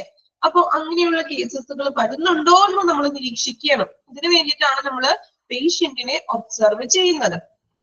ഓക്കെ, ക്ലിയർ ആണോ? ഒബ്സർവേഷൻ, നിരീക്ഷിക്കുകയാണ് പേഷ്യൻസിന് എന്തെങ്കിലും ബുദ്ധിമുട്ടുകൾ വരുന്നുണ്ടോ? അല്ലാതെ നമ്മൾ വെറുതെ മെഡിസിൻ കൊടുത്ത് വിടുകയല്ല. കുറച്ച് ടൈം എല്ലാ പേഷ്യൻസിനും ഒബ്സർവേഷൻ ആവശ്യമുണ്ടോ? ഉണ്ടോ? എല്ലാ പേഷ്യൻസിനെയും നമ്മൾ ഒബ്സർവേഷനിലേക്ക് എടുത്താറുണ്ടോ? ഇല്ലല്ലോ, ഇല്ല. അത് ഡോക്ടേഴ്സിന് അറിയാം. ഓരോ സിറ്റുവേഷൻ, ഓരോ സാഹചര്യങ്ങളും, അല്ലെങ്കിൽ ഓരോ കേസുകൾ അനുസരിച്ചുകൊണ്ടാണ്, പേഷ്യന്റിന്റെ അസുഖത്തിനനുസരിച്ചുകൊണ്ടാണ്. ഇപ്പൊ എന്തെങ്കിലും വീഴ്ചകളോ, അപ്പൊ നമ്മൾ തലയ്ക്ക് എന്തെങ്കിലും പരിക്കൊക്കെ പറ്റിയിട്ടുണ്ടോ എന്ന് അറിയാൻ വേണ്ടി വോമിറ്റിംഗ് ടെൻഡൻസി ഒക്കെ ഉണ്ടാകും. അപ്പോ ആക്സിഡന്റ് കേസസുകൾ, അല്ലെങ്കിൽ ഇങ്ങനെയുള്ള തലയിടിക്കുക, അല്ലെങ്കിൽ വീഴ്ചകള് അങ്ങനെയൊക്കെ വരുമ്പോഴാണ് നമ്മൾ കൂടുതലും ഇങ്ങനെയുള്ള ഒബ്സർവേഷൻസ് കൊടുക്കുന്നത്. അത് ഡോക്ടേഴ്സ് ആ ചില റയർ കേസസുകളൊക്കെയാണ് നമ്മൾ ഒബ്സർവ് ചെയ്യുന്നത്. ഓക്കെ, അപ്പോ ഡയഗ്നോസിസ്, ഒബ്സർവേഷൻ രണ്ടും ക്ലിയർ ആണോ? ഫസ്റ്റ് വൺ ഡയഗ്നോസിസ്, രോഗം നിർണയിച്ചു, സിംറ്റംസിന്റെ അടിസ്ഥാനത്തിൽ നമ്മൾ എന്ത് ചെയ്തു? രോഗത്തിനെ തിരിച്ചറിഞ്ഞു. ദെൻ ഒബ്സർവ് ചെയ്യുന്നു. 2 പോയിന്റ് ക്ലിയർ ആണോ? ഓക്കെ, ഇനി മൂന്നാമതായിട്ട് നോക്കാം, കൺസൾട്ടേഷൻ. കൺസൾട്ടേഷൻ എന്ന് വെച്ചാൽ എന്താ? നമ്മൾ രോഗി ഡോക്ടറുമായിട്ടുള്ള ഒരു കൂടിക്കാഴ്ച നോക്കാം. Consultation, a meeting with an expert medical officer in order to seek advice, അല്ലെ? അതായത് എന്താണ്? ഒരു വിദഗ്ധൻ അല്ലെങ്കിൽ മെഡിക്കൽ ഓഫീസർ, മീൻസ് ഡോക്ടേഴ്സ്, അല്ലെ? അവരുമായിട്ട് ഉപദേശം തേടുന്നതിനുള്ള ഒരു കൂടിക്കാഴ്ച. ഉപദേശം എന്ന് പറഞ്ഞാൽ എന്താ? നമ്മൾ ഡോക്ടറെ കാണുന്നു, അല്ലെ? നമ്മൾ ഡോക്ടറല്ലേ നമുക്ക് മെഡിസിൻ മറ്റും സജസ്റ്റ് ചെയ്യുന്നത്, നമ്മൾ ഡോക്ടറെ പോയി കാണുന്നത്. അതിനാണ് ഈ കൺസൾട്ടേഷൻ, കൂടിക്കാഴ്ച. പേഷ്യന്റും ഡോക്ടറും തമ്മിലുള്ള ഒരു കൂടിക്കാഴ്ച. അതാണ് കൺസൾട്ടേഷൻ എന്നതുകൊണ്ട് ഉദ്ദേശിക്കുന്നത്. ക്ലിയർ ആണോ? കൺസൾട്ടേഷൻ, നമ്മൾ ഡോക്ടറിന്റെ റൂമിൽ പോയിട്ട് നമ്മളുടെ അസുഖം എന്താണ് എന്നൊക്കെ പറയില്ലേ? ഡോക്ടർ നമ്മളെ പരിശോധിക്കുന്നു, ദെൻ ട്രീറ്റ്മെന്റുകൾ നൽകുന്നു. Okay, next one treatment. ഇനി എന്താണ് ട്രീറ്റ്മെന്റ്? ട്രീറ്റ്മെന്റ് എന്ന് വെച്ചാൽ എന്താ? മലയാളത്തിൽ എന്താ പറയാ ട്രീറ്റ്മെന്റ്? ചികിത്സ അല്ലെ? നോക്കാം. The medical care given to a patient for an illness or injury. Medical care അതായത് ഒരു ആരോഗ്യ പരിരക്ഷ നമ്മൾ കൊടുക്കുകയാണ് പേഷ്യന്റിന്. ട്രീറ്റ്മെന്റ് ചികിത്സ, ഇൽനെസ് ഓർ ഇഞ്ചറി, ഒരു ഇഞ്ചറി ആയിട്ട് വരുന്നതോ അല്ലെങ്കിൽ അസുഖങ്ങളായിട്ട് വരുന്നവർക്ക് നമ്മൾ ചികിത്സ നൽകുന്നു. മെഡിക്കൽ കെയർ ആരോഗ്യ സംരക്ഷണം കൊടുക്കുന്നു. അതിനെയാണ് എന്ത് വിളിക്കുക? ട്രീറ്റ്മെന്റ്. ഓക്കെ, ക്ലിയർ ആണോ? Consultation and treatment. കൺസൾട്ടേഷൻ എന്ന് പറഞ്ഞാൽ എന്താ? നമ്മൾ ഡോക്ടറുമായിട്ടുള്ള കൂടിക്കാഴ്ച, നമ്മുടെ അസുഖങ്ങളൊക്കെ പറയുന്നു, ഡോക്ടർ നമ്മളെ ചികിത്സിക്കുന്നു, ദെൻ മെഡിസിൻസും മറ്റും സജസ്റ്റ് ചെയ്യുന്നു. Then treatment. ട്രീറ്റ്മെന്റ് എന്ന് പറഞ്ഞാൽ എന്താ? ചികിത്സയാണ് അല്ലെ? ഒരു ഇൽനെസ് ആയിട്ടോ അല്ലെങ്കിൽ ഇഞ്ചറി ആയിട്ടോ വരുന്ന പേഷ്യന്റിനെ നമ്മൾ എന്ത് ചെയ്യുന്നു? ആരോഗ്യ സംരക്ഷണം, ചികിത്സ നൽകുന്നു. Next one intervention. ഇന്റർവെൻഷൻ എന്ന് വെച്ചാൽ എന്താണ്? ഇടപെടൽ, ഇടപെടലുകൾ. അറിയില്ലാത്തവര് ഒന്ന് മലയാളത്തിൽ നോട്ട് ചെയ്ത് വെക്കുക കേട്ടോ. ഇടപെടലുകൾ, ഇടപെടലുകൾ നോക്കാം. Intervention, action taken to improve a medical disorder അല്ലെ? അതായത് ഒരു മെഡിക്കൽ ഡിസോർഡർ ആയിട്ട് വരുന്ന ഒരു വ്യക്തിയെ മെച്ചപ്പെടുത്താൻ വേണ്ടിയിട്ട്, ഇംപ്രൂവ് ചെയ്യാൻ വേണ്ടിയിട്ട് എടുക്കുന്ന ആക്ഷൻ, അതിനെയാണ് ഇടപെടലുകൾ. അതായത് ഒരു പേഷ്യന്റ് അസുഖമായിട്ട് വരികയാണ് അല്ലെ? മീൻസ് എന്തെങ്കിലും ഒരു ഇൽനെസ് ആയിട്ട് വരുന്ന ഒരു പേഷ്യന്റ് ആണെന്നിരിക്കട്ടെ. അപ്പോ നമ്മളുടെ ഇടപെടലുകൾ കൊണ്ട്, അതായത് ഡോക്ടേഴ്സിന്റെ ഇടപെടലുകൾ കൊണ്ട് നമുക്ക് ഇംപ്രൂവ് ചെയ്യിക്കുന്ന, പേഷ്യന്റിനെ ഇംപ്രൂവ് ചെയ്യിക്കുന്നു. അതിനെയാണ് ഇന്റർവെൻഷൻ എന്ന് ഉദ്ദേശിക്കുന്നത്. അതായത് ഡോക്ടർ ചികിത്സിക്കുന്നത്. ഓക്കെ, ഡോക്ടർ അവിടെ ഇടപെടലാണ് അല്ലെ? ഡോക്ടറോ നഴ്സസും ഇടപെട്ടുകൊണ്ട് അതിനെ ഇംപ്രൂവ് ചെയ്യിക്കുകയാണ് പേഷ്യന്റിനെ. ഓക്കെ, ഇതിനെയാണ് നമ്മൾ ഇടപെടലുകൾ എന്ന് ഇവിടെ പറയുന്നത്. ഇന്റർവെൻഷൻ. ക്ലിയർ ആണോ? മെഡിക്കൽ ഡിസോർഡർ ആയിട്ടുള്ള, മെഡിക്കൽ ഡിസോർഡർ എന്ന് പറഞ്ഞാൽ ഏതെങ്കിലും അസുഖങ്ങൾ, നോർമൽ മീൻസ് ഒരു നോർമൽ ആയിട്ടുള്ള പേഴ്സൺ അല്ല, ഏതെങ്കിലും മെഡിക്കൽ ഡിസോർഡർ, എന്തെങ്കിലും അസുഖമായിട്ടുള്ള പേഷ്യന്റിനെ ഇംപ്രൂവ് ചെയ്യിക്കുന്ന, ഇംപ്രൂവ് ചെയ്യിക്കാനായിട്ട് ഇടപെടുന്നത്. അത് നഴ്സസ് ആവാം, ഡോക്ടേഴ്സ് ആവാം. ഓക്കെ, ഇതാണ് ഇന്റർവെൻഷൻ എന്നതുകൊണ്ട് ഉദ്ദേശിക്കുന്നത്. ജസ്റ്റ് സിമ്പിൾ ആയിട്ട് മനസ്സിലാക്കി എടുക്കുക. ഓക്കെ, അതായത് ഡിസോർഡർ ആയിട്ട് വരുന്ന ഒരു പേഷ്യന്റിനെ നമ്മൾ ഇംപ്രൂവ് ചെയ്യിക്കാൻ വേണ്ടി എടുക്കുന്ന action. Okay, then last one, rehabilitation. Rehabilitation നമ്മൾ പറഞ്ഞു പുനരധിവാസം. നോക്കാം. The action of restoring someone to health or normal life through training and therapy after illness. അല്ലെ? അതായത് ചികിത്സയിലൂടെ ഒരാളെ ആരോഗ്യത്തിലേക്കും അല്ലെങ്കിൽ അയാളുടെ സാധാരണ ജീവിതത്തിലേക്കും പഴയ നോർമൽ ലൈഫിലോട്ട് തിരിച്ചു കൊണ്ടുവരുന്ന പ്രവർത്തനങ്ങളാണ് റീഹാബിലിറ്റേഷൻ എന്ന് വിളിക്കുന്നത്. അതിന് എക്സാമ്പിൾ ആണ് നമുക്ക് പറയാൻ പറ്റുന്നത്. ഏതായിരുന്നു? ഫിസിയോതെറാപ്പി. അതായത് എക്സാമ്പിൾ പറയണമെങ്കിൽ ഇപ്പൊ ഒരു വ്യക്തിക്ക് ആക്സിഡന്റ് ഒക്കെ സംഭവിച്ച വ്യക്തികളൊക്കെ ഉണ്ടാകും അല്ലെ? അപ്പോ ചിലപ്പോ ഒരു മേജർ ആക്സിഡന്റ് ഒക്കെ ആണെങ്കിൽ നമുക്ക് ചിലപ്പോ എമർജൻസി ആയിട്ട് സർജറിയും കാര്യങ്ങളൊക്കെ ചെയ്യേണ്ടതായിട്ട് വരും. അപ്പോ ആ പേഷ്യന്റിന് നമ്മൾ ഓൾറെഡി സർജറിയും ട്രീറ്റ്മെന്റ് ഒക്കെ കഴിഞ്ഞിട്ട് കുറച്ച് നാള് ചിലപ്പോ ഒരു മാസത്തോളോ അല്ലെങ്കിൽ ഒരു 2 മാസത്തോളോ ഫിസിയോതെറാപ്പി ഒക്കെ ചെയ്യാൻ പറയും ഇല്ലേ? പറയാറില്ലേ? അങ്ങനെ കുറച്ച് ആക്സിഡന്റ് കേസുകളോ അല്ലെങ്കിൽ എന്തെങ്കിലും വീഴ്ച വരുന്ന സംഭവിച്ച കേസുകളോ അങ്ങനെയൊക്കെ വരുമ്പോ ഹോസ്പിറ്റലിലെ ട്രീറ്റ്മെന്റുകൾ കഴിഞ്ഞാലും അതോടൊപ്പം തന്നെ കുറച്ച് നാളത്തേക്ക്, ഒരു 1-2 മാസത്തേക്ക് ഫിസിയോതെറാപ്പി ചെയ്യാനായിട്ട് പറയും. എന്തിനു വേണ്ടിയിട്ടാണ്? ആളെ പഴയ പോലെ നോർമൽ ഒരു ലൈഫിലോട്ട് കൊണ്ടുവരാൻ വേണ്ടി അല്ലെ? ചിലപ്പോ കാലിന് എന്തെങ്കിലും ബുദ്ധിമുട്ടുകളൊക്കെ ഉണ്ടാകാം, നടക്കാനൊക്കെ ബുദ്ധിമുട്ടുകളോ അങ്ങനെ എന്തെങ്കിലും പോരായ്മകളൊക്കെ വന്നേക്കാം. സോ ഈ ഫിസിയോതെറാപ്പി കൊണ്ട് അത് 1-2 മാസത്തോളം ഫിസിയോതെറാപ്പി ചെയ്യുമ്പോൾ അത് നോർമലി പഴയപടി ക്ലിയർ ആകും അല്ലെ? അപ്പൊ ഒരു ജീവിതത്തിലോട്ട്, പഴയ ആ ഒരു ഇതിലോട്ട് തിരിച്ചു കൊണ്ടുവരുന്നതാണ് പേഷ്യന്റിന് അല്ലെ? അപ്പൊ അങ്ങനെ പഴയ ജീവിതത്തിലോട്ട് പേഷ്യൻസിനെ തിരിച്ചു കൊണ്ടുവരുന്നുള്ള ഒരു റിസ്റ്റോർ ചെയ്യാനാണ് അല്ലെ? ഹെൽത്തിന് പഴയ പോലെ നല്ല ആരോഗ്യവാനാക്കുന്ന തരത്തിലുള്ള പ്രവർത്തനങ്ങളെയാണ് നമ്മൾ എന്ത് വിളിക്കുക? റീഹാബിലിറ്റേഷൻ എന്ന് വിളിക്കുന്നത്. മീൻസ് പുനരധിവാസം അല്ലെ? അതായത് പുനരധിവാസം എന്ന് പറഞ്ഞാൽ എന്താ? നമുക്കിങ്ങനെ palliative care. Okay, palliative care പറയാം. മെയിൻ ആയിട്ട് നമുക്ക് എക്സാമ്പിൾ പറയാൻ പറ്റുന്നത് ഇങ്ങനെയുള്ള ഫിസിയോതെറാപ്പി ഒക്കെയാണ് അല്ലെ? കൂടുതൽ നമ്മൾ ആക്സിഡന്റ് ഒക്കെ സംഭവിക്കുമ്പോഴും 1-2 മാസത്തോളം ചില പേഷ്യൻസ് ഒക്കെ എനിക്ക് തോന്നുന്നു കണ്ടിന്യൂസ് ആയിട്ട് ഫിസിയോതെറാപ്പി ഒക്കെ ചെയ്യേണ്ടതായിട്ടൊക്കെ വരും ഇല്ലേ? കണ്ടിന്യൂസ് ആയിട്ട് ഇപ്പോ എന്തെങ്കിലും ഇൻസിഡന്റ്, ഇപ്പോ ആക്സിഡന്റോ അല്ലെങ്കിൽ മറ്റെന്തെങ്കിലും സാഹചര്യത്തിലൊക്കെ കൂടുതൽ കാലം അവര് ഫിസിയോതെറാപ്പിയൊക്കെ ആശ്രയിക്കേണ്ടതായിട്ടൊക്കെ വരുന്നുണ്ട് അല്ലെ. അപ്പോ അങ്ങനെയുള്ള അതിനെയാണ് നമ്മൾ എന്ത് വിളിക്കുക, റീഹാബിലേഷൻ എന്ന് പറയുന്നത്. ക്ലിയർ ആണോ? സ്ട്രോക്ക് വരുന്നത് പല സിറ്റുവേഷൻസിലും നമ്മൾ ഇങ്ങനെയുള്ള റീഹാബിലേഷൻസ് ഉപയോഗിക്കാറുണ്ട്. ഓക്കെ, ക്ലിയർ ആണോ? റീഹാബിലേഷൻ ഓക്കെ ആണോ? ക്ലിയർ ആയോ റീഹാബിലേഷൻ എന്താണെന്ന്? ഓക്കെ, അപ്പോ OPD-യിൽ പറയുന്ന കാര്യങ്ങളാണ്, ഇൻക്ലൂഡ് ചെയ്തിട്ടുള്ള കാര്യങ്ങളാണ് നമ്മൾ പറഞ്ഞത്. Diagnosis, observation, consultation, treatment, intervention and rehabilitation. Okay, clear ആണോ? ഓക്കെ, ഇനി നെക്സ്റ്റ് നമുക്ക് 4 ഒബ്ജക്റ്റീവ് പറയുന്നുണ്ട്. അതും കൂടി ഒന്ന് പറഞ്ഞിട്ട് കൺക്ലൂഡ് ചെയ്യാം. ഓക്കെ, കൂടുതലായിട്ട് എടുത്ത് ബോറാക്കുന്നില്ല. ദെൻ നമുക്ക് നെക്സ്റ്റ് നോക്കാം ഒബ്ജക്റ്റീവ് ഓഫ് OPD. ഒബ്ജക്റ്റീവ്സ് എന്ന് വെച്ചാൽ എന്താ?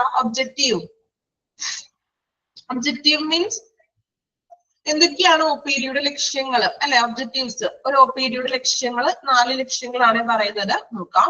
First one, providing quality of care അല്ലെ? നല്ലൊരു പരിചരണം പ്രൊവൈഡ് ചെയ്യുക. നല്ലൊരു പരിചരണം, ഗുണമേന്മയുള്ള ക്വാളിറ്റി ആയിട്ടുള്ള ഒരു പരിചരണം പേഷ്യൻസിന് നൽകുക. ഒന്നാമത്തെ കാര്യമാണ് കേട്ടോ OPD നൽകുന്ന ലക്ഷ്യങ്ങൾ. OPD objective, providing quality of care, നല്ലൊരു ക്വാളിറ്റി ആയിട്ടുള്ള ഗുണമേന്മയുള്ള ഒരു പരിചരണം പേഷ്യന്റിന് പ്രൊവൈഡ് ചെയ്ത് കൊടുക്കുക. രണ്ടാമതായിട്ട് പറയുന്നത് modern techniques for investigation and treatment. ചികിത്സയ്ക്കും അന്വേഷണങ്ങൾക്കുമായി പുതിയ ടെക്നോളജികൾ, മോഡേൺ ടെക്നിക്സുകൾ ഉപയോഗപ്പെടുത്തുക അല്ലെ? എന്തൊക്കെയാണ് ഇപ്പൊ നമുക്ക് ഉപയോഗപ്പെടുത്തുന്ന മോഡേൺ ടെക്നിക്സുകൾ? എന്തൊക്കെയാണ് മോഡേൺ ടെക്നിക്കുകൾ ഒരു ഹോസ്പിറ്റലിൽ ഉപയോഗപ്പെടുത്തുന്നത്? CT, ഇപ്പൊ നമുക്ക് പുതിയ പുതിയ scanning technology, MRI, CT scan അല്ലെ? പിന്നെ എന്തൊക്കെയല്ലേ, കുറെ ടെസ്റ്റുകളൊക്കെ വന്നിട്ടുണ്ട് അല്ലെ? പുതിയതായിട്ട് മോഡേൺ ടെക്നിക്സുകൾ വന്നിട്ടുണ്ട്. മോഡേൺ ടെക്നിക്സുകളിൽ അതുപോലെ തന്നെ ട്രീറ്റ്മെന്റിന്റെ കാര്യങ്ങളിലും ലാപ്രോസ്കോപ്പി, കീഹോൾ സർജറീസ് അല്ലെ? അങ്ങനെയുള്ള ഒട്ടനവധി ആയിട്ടുള്ള മോഡേൺ ടെക്നിക്കുകൾ ഇന്ന് അവൈലബിൾ ആണ് അല്ലെ? അതുപോലെ തന്നെ എല്ലാ ഹോസ്പിറ്റലുകളും ഇന്ന് കമ്പ്യൂട്ടറൈസ്ഡ് ആണ് അല്ലേ? നമ്മൾ പോകുന്ന മിക്ക ഹോസ്പിറ്റലുകളും കമ്പ്യൂട്ടറൈസ്ഡ് അല്ലേ? ആദ്യകാലങ്ങളിലൊക്കെ എങ്ങനെയായിരുന്നു? നമ്മൾ ഓരോ പേഷ്യന്റിനും ഓരോ ചീട്ട്, ഓരോ ഫയലുകളായിരുന്നു ഇല്ലേ? ഓർമ്മയുണ്ടോ? ഫയലുകളായിരുന്നു. മീൻസ് ഒരു നൂലൊക്കെ കെട്ടിക്കൊണ്ടുള്ള ഒരു ചാർട്ടായിരുന്നു അല്ലെ? അപ്പൊ ആ ചാർട്ടിന്റെ ഉള്ളില് നമ്മളുടെ ഡീറ്റെയിൽസ്, നമ്മൾ ഓരോ ദിവസം ചെല്ലുന്നത് പേപ്പറായിട്ടൊക്കെ ഇങ്ങനെ ഉണ്ടാകും അല്ലെ? അപ്പോ നമ്മൾ റിസപ്ഷനിൽ നിന്ന് നേഴ്സ് പോയിട്ട് നമ്മളുടെ നമ്പർ പറയുമ്പോൾ ആ ചാർട്ടായിരുന്നു കൊണ്ടുവന്നിരുന്നത്. ഇപ്പൊ അങ്ങനെയാണോ? ചില ഹോസ്പിറ്റലൊക്കെ ഇപ്പോഴും അത് തന്നെ ഫോളോ ചെയ്യുന്നവരുണ്ട്. എങ്കിലും ഒരു 60% ഹോസ്പിറ്റലുകൾ കമ്പ്യൂട്ടറൈസ്ഡ് ആണ്. ഇപ്പൊ ഇങ്ങനെയുള്ള ഒരു ചാർട്ടിംഗ് സംവിധാനം ഉണ്ടോ? നിങ്ങളുടെ ആരെങ്കിലും കണ്ടിട്ടുണ്ടോ? ചില ഹോസ്പിറ്റലിലൊക്കെ ഉണ്ടാവും കേട്ടോ. ഇപ്പൊ എങ്ങനെയാണ് ഇപ്പൊ ചാർട്ടിന് പകരം എങ്ങനെയാണ് ഒരു പേഷ്യന്റ് നമ്മൾ ഹോസ്പിറ്റലിലോട്ട് വരുമ്പോൾ ജസ്റ്റ് നമ്മുടെ നമ്പർ പറയുമ്പോൾ തന്നെ സിസ്റ്റം, ഡോക്ടറിന്റെ റൂമിൽ ഒരു കമ്പ്യൂട്ടർ ഉണ്ടാകും അല്ലെ? അപ്പോ നമ്മുടെ പേര് അടിക്കുമ്പോൾ തന്നെ ആ സിസ്റ്റത്തിൽ എന്താണ്, നമ്മളുടെ ഡീറ്റെയിൽസ് വന്നു കഴിഞ്ഞ പ്രാവശ്യം കണ്ട ട്രീറ്റ്മെന്റ്സും അതിന്റെ ഡീറ്റെയിൽസും എല്ലാ കാര്യങ്ങളും ഇപ്പൊ കമ്പ്യൂട്ടറൈസ്ഡ് ആണ് അല്ലെ? അതുപോലെ എപ്പോഴും ഉണ്ട് ചില ഹോസ്പിറ്റലിൽ ചാർട്ട് തന്നെ ഫോളോ ചെയ്യുന്നവരുണ്ട് കേട്ടോ. ഇല്ലാന്ന് ഞാൻ പറയുന്നില്ല, ഉണ്ട്. അതുപോലെ തന്നെ ലബോറട്ടറിയിൽ നിങ്ങൾ മെഡിസിൻ വാങ്ങിക്കാൻ പോയി അല്ലെ? മെഡിസിൻ വാങ്ങിക്കുമ്പോഴും അവിടെ എങ്ങനെയാണ് ഇപ്പോ സിസ്റ്റം? പുതിയ സിസ്റ്റംസ് അല്ലേ കൊണ്ടുവരുന്നത്? ആണോ? പുതിയ ടെക്നോളജി ഒക്കെ അവിടെയും യൂസ് ചെയ്യുന്നില്ലേ? ടോക്കൺ നമ്പർ സിസ്റ്റം അല്ലെ? ഏറ്റവും ഫസ്റ്റ് ഇമ്പോർട്ടന്റ് എക്സാമ്പിൾ പറയാൻ പറ്റുന്നതാണ് ടോക്കൺ നമ്പർ അല്ലെ? ടോക്കൺ ഡിസ്പ്ലേ സിസ്റ്റം ഇല്ലേ? അതായത് ഡോക്ടറിന്റെ റൂമിലായിട്ട് ഇപ്പൊ എനിക്ക് തോന്നുന്നു ഗവൺമെന്റ് ഹോസ്പിറ്റലുകളിൽ വരെ അവൈലബിൾ ആണത് ഇല്ലേ? ടോക്കൺ ഡിസ്പ്ലേ നമ്പർ കറക്റ്റ് ഡോക്ടറിന്റെ റൂമിന്റെ മീൻസ് ആ ഡോറിന്റെ അവിടെ എഴുതിയിട്ടുണ്ടാകാം അല്ലെ? അപ്പോ ആ ടോക്കൺ ഡിസ്പ്ലേയിൽ ഇങ്ങനെ ഓരോ നമ്പർ ഇങ്ങനെ ഒരു പേഷ്യന്റ് കഴിഞ്ഞു കഴിയുമ്പോൾ നെക്സ്റ്റ് നമ്പർ വിളിക്കും അല്ലെ? അപ്പൊ അതനുസരിച്ചിട്ടാണ് നമ്മൾ പേഷ്യന്റ് അകത്തേക്ക് പ്രവേശിക്കുന്നത്. ഓക്കെ, അപ്പൊ മോഡേൺ ടെക്നിക്സ് പറഞ്ഞപ്പോൾ അവിടെ വരെ പോയതാണ് കേട്ടോ. അടുത്ത പോയിന്റ് നോക്കാം. Facility four total patient satisfaction. രോഗിയെ പൂർണ്ണമായിട്ടും സംതൃപ്തിപ്പെടുത്തുന്ന രീതിയിലുള്ള ഫെസിലിറ്റികൾ, പുതിയ സൗകര്യങ്ങൾ അല്ലെ? എല്ലാ ഫെസിലിറ്റികളും. ഇപ്പോ ഫെസിലിറ്റി എന്ന് പറയുമ്പോൾ ഇരിക്കാനായിട്ട് ചെയറുകളും കാര്യങ്ങളും ഉണ്ടായിരിക്കണം. പിന്നെ എന്തൊക്കെയാണ് ഫെസിലിറ്റി? സാനിറ്റേഷൻ, ടോയ്ലറ്റ് ഫെസിലിറ്റികൾ ഉണ്ടായിരിക്കണം അല്ലെ? അതുപോലെ തന്നെ ഡ്രിങ്കിങ് വാട്ടർ ഫെസിലിറ്റി, കഫ്റ്റീരിയ അല്ലെ, ക്യാൻറ്റീൻ, അങ്ങനെയുള്ള സംഭവങ്ങളെല്ലാം പ്രൊവൈഡ് ചെയ്ത് കൊടുക്കണം. രോഗിയുടെ സാറ്റിസ്ഫാക്ഷന് വേണ്ടി, രോഗിയെ സംതൃപ്തിപ്പെടുത്താൻ വേണ്ടിയിട്ട് നമ്മൾ എന്ത് വേണം, ഇങ്ങനെയുള്ള ഫെസിലിറ്റികൾ പ്രൊവൈഡ് ചെയ്യുക. ദെൻ ഗുഡ് പബ്ലിക് റിലേഷൻ, നല്ലൊരു പബ്ലിക് റിലേഷൻ ഉണ്ടായിരിക്കണം. അതായത് പേഷ്യന്റും സ്റ്റാഫുകളും തമ്മിലോ അല്ലെങ്കിൽ ഡോക്ടേഴ്സോ മാനേജ്മെന്റ് ഒക്കെ തമ്മിൽ നല്ലൊരു റിലേഷൻ ഉണ്ടായിരിക്കണം. അപ്പോ നമുക്ക് എന്തെങ്കിലും കംപ്ലൈന്റ്സ് ഉണ്ടെങ്കിൽ അവരോട് നേരിട്ട് പറയാനോ, നമ്മളുടെ റിക്വയർമെന്റ്സ് അല്ലെ, നമ്മളുടെ ആവശ്യങ്ങൾ തുറന്നു പറയാനായിട്ടുള്ളൊരു നല്ലൊരു റിലേഷൻഷിപ്പ് ഉണ്ടായിരിക്കണം. ഓക്കെ, 4 കാര്യങ്ങളാണ് ഇപ്പൊ ഒബ്ജക്റ്റീവ്സിൽ പറയുന്നത്. ജസ്റ്റ് ഒന്ന് വായിക്കുക. പ്രൊവൈഡിങ് ക്വാളിറ്റി ഓഫ് കെയർ, നല്ലൊരു ക്വാളിറ്റിയുള്ള കെയർ കൊടുക്കുക. Then modern technique for investigation and treatment, പുതിയ പുതിയ ടെക്നോളജികളൊക്കെ ഉപയോഗപ്പെടുത്തുക. Then facilities for total patient satisfaction, total patient satisfaction വേണ്ടിയിട്ടുള്ള ഫെസിലിറ്റികളും മറ്റും പ്രൊവൈഡ് ചെയ്ത് കൊടുക്കുക. ഓക്കെ, അപ്പോ നമ്മൾ ഇന്ന് ഔട്ട് പേഷ്യന്റ് എന്ന് പറഞ്ഞ ചാപ്റ്ററിൽ ജസ്റ്റ് ഒരു ഇൻട്രൊഡക്ഷൻ പാർട്ട് മാത്രമാണ് തുടങ്ങി വെച്ചത്. ഇത്രയും പോലെ ഇന്ന് മതിയോ? ജസ്റ്റ് ഒരു സ്റ്റാർട്ടിംഗ് ആണ് കേട്ടോ. നെക്സ്റ്റ് ക്ലാസ് തുടങ്ങി നമ്മള് ക്ലാസ് നല്ല രീതിയിൽ സ്റ്റാർട്ട് ചെയ്യണം. ഇപ്പോ കുറച്ച് പേർക്ക് ടെക്സ്റ്റ് കിട്ടിയിട്ടില്ലാന്ന് പറഞ്ഞു. ടെസ്റ്റ് കൊടുത്തിട്ടുണ്ടല്ലോ, നിങ്ങള് മീൻസ് ഓഫീസ് അറിയിച്ചിട്ടുണ്ടല്ലോ. അപ്പൊ ടെസ്റ്റ് ഉടനെ തന്നെ കിട്ടില്ലേ എന്തായാലും? ഓക്കെ, അപ്പൊ അടുത്ത ക്ലാസ്സിൽ തുടങ്ങി എല്ലാവർക്കും ടെസ്റ്റ് ഒക്കെ ഉണ്ടായിരിക്കണം. അപ്പൊ അതനുസരിച്ച് കുറച്ചും കൂടി നിങ്ങൾക്ക് ക്ലിയർ ആവുമല്ലോ. നിങ്ങൾ ഓർഡർ ചെയ്യേണ്ടത് എങ്ങനെയാ? നിങ്ങളുടെ ഫ്രണ്ട്സ് ടെക്സ്റ്റ് വാങ്ങിച്ചിരിക്കുന്നവരോട് ചോദിക്കുക, ഓഫീസുമായിട്ട് അത് ബന്ധപ്പെടുക കേട്ടോ, കോണ്ടാക്ട് ചെയ്യാം. ദെൻ ടെക്സ്റ്റ് ബുക്ക് എത്രയും പെട്ടെന്ന് വാങ്ങിക്കാം. മീൻസ് ക്ലാസ് ഒക്കെ സ്റ്റാർട്ട് ചെയ്തല്ലോ. ഓക്കെ, എന്റെ പേര് ഞാൻ ഓർമ്മയില്ലേ പറഞ്ഞത്? എന്റെ പേര് ട്രീസ. ഓക്കെ, ക്ലിയർ ആണോ? കുറച്ച് വോയിസ് ഒക്കെ ബ്രേക്ക് ആയിട്ടോ നമ്മുടെ ഫസ്റ്റ് ക്ലാസ്സിൽ. കുഴപ്പമില്ല, അടുത്ത ക്ലാസ് തുടങ്ങി നമുക്ക് റെഡി ആക്കാം. ഓക്കെ, ഇടയ്ക്കൊന്ന് ബ്രേക്കും കാര്യങ്ങളൊക്കെ വന്നു. നെയിം കിട്ടിയിട്ടുണ്ട് കേട്ടോ. മോക്ക് ടെസ്റ്റുകൾ നമുക്ക് ഇടും ഡെയിലി, ഓരോ ക്ലാസ് എടുക്കുന്നത് അനുസരിച്ച് കേട്ടോ. ഇന്നിപ്പോ നമ്മൾ കുറച്ച് ഭാഗങ്ങൾ എടുത്തിട്ടുള്ളൂ. അതെ, പേര് അത് തന്നെയാണ് കേട്ടോ. ക്ലിയർ ആണോ? ഓക്കെ, അപ്പോ ഇനി നെക്സ്റ്റ് ക്ലാസ്സിൽ നമ്മള് ചാപ്റ്റർ കംപ്ലീറ്റ് മീൻസ് തുടങ്ങും. അപ്പോ ടെക്സ്റ്റ് ബുക്ക് ഒക്കെ റെഡിയാക്കുക, പഠിക്കാം. ഓക്കെ, എടുത്തതൊക്കെ ക്ലിയർ ആണോ? പറയുന്നത് നിങ്ങൾക്ക് ഫോളോ ചെയ്യാൻ പറ്റുന്നുണ്ടോ? ക്ലാസ് ഓക്കെ ആണോ? ഓക്കെ, ഞാൻ പറഞ്ഞല്ലോ, എല്ലാവരും നമ്മൾ ഒരേ ലെവലിലുള്ള സ്റ്റുഡൻസ് അല്ല അല്ലെ. കുറച്ച് പേര് കണ്ടിന്യൂസ് ആയിട്ട് പഠിക്കുന്ന സ്റ്റുഡൻസ് ഉണ്ടാകാം, ദെൻ കുറച്ച് ഗ്യാപ്പ് ഉള്ളവരുണ്ടാകാം അല്ലെ. അപ്പോ എല്ലാവർക്കും ഒരേ രീതിയിൽ മനസ്സിലാക്കാൻ വേണ്ടിയിട്ടാണ് ഞാൻ മാക്സിമം സിമ്പിൾ ആയിട്ടാണ് പറഞ്ഞു പോകുന്നത്. ഓക്കെ, നമുക്ക് എല്ലാവരെയും ഇൻക്ലൂഡ് ചെയ്തിട്ടുള്ള ഒരു ക്ലാസ് ആണ് അല്ലെ. അപ്പോ നന്നായിട്ടൊക്കെ ക്ലാസ് കേൾക്കാം കേട്ടോ. Okay, thank you all. Next ക്ലാസ്സിൽ ടെക്സ്റ്റ് ബുക്ക് ഒക്കെ ആയിട്ട് നമുക്ക് വീണ്ടും ക്ലാസ് ആരംഭിക്കാം. Okay, thank you.